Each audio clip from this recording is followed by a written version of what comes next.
গুরুদেব যে ভৎসন তারণ করেন, এটা হচ্ছে শিষ্যের প্রতি, ভক্তের প্রতি বিশেষ কৃপা। শ্রী গুরুদেব যদি কাউকে তারণ ভৎসন করেন, কারণ যার দোষ, প্রত্যেকটা মানুষ দোষযুক্ত, নাহলে মানুষ না হলে পৃথিবীতে আসবে না, পাপের কারণেই আসা। পাপ মুক্ত হয়ে গেলে পৃথিবীতে আসবে না। আর ভজনে আনন্দ যারা পান, ভজনানন্দী সিদ্ধ, তারা আসেন তাদের ভজনের লালসা জন্য, আবার আসতে চান যে ভজনটা আরো করব, আরো করব, সেই জন্য তারা আসেন।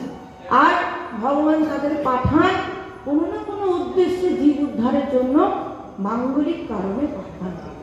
তো বলছেন যে যার গুণ ধরা, শুধু প্রশংসা, তার মানে কি তাকে ভয় পাওয়া হচ্ছে, যদি নিন্দা করা যায় রুষ্ট হয়ে যাবে, খারাপ বলা যাবে না, দোষ দেখা হচ্ছে না, তার প্রতি কি হচ্ছে, তার প্রতি তাহলে বায়াস হয়ে যাচ্ছে, তাহলে দোষগুলো ফেলে দেওয়া হচ্ছে না, চাল আর পাথর মেশানো, পাথর ফেলা হচ্ছে না, হ্যাঁ ঠিক আছে ঠিক আছে, হ্যাঁ ঠিক আছে ঠিক আছে।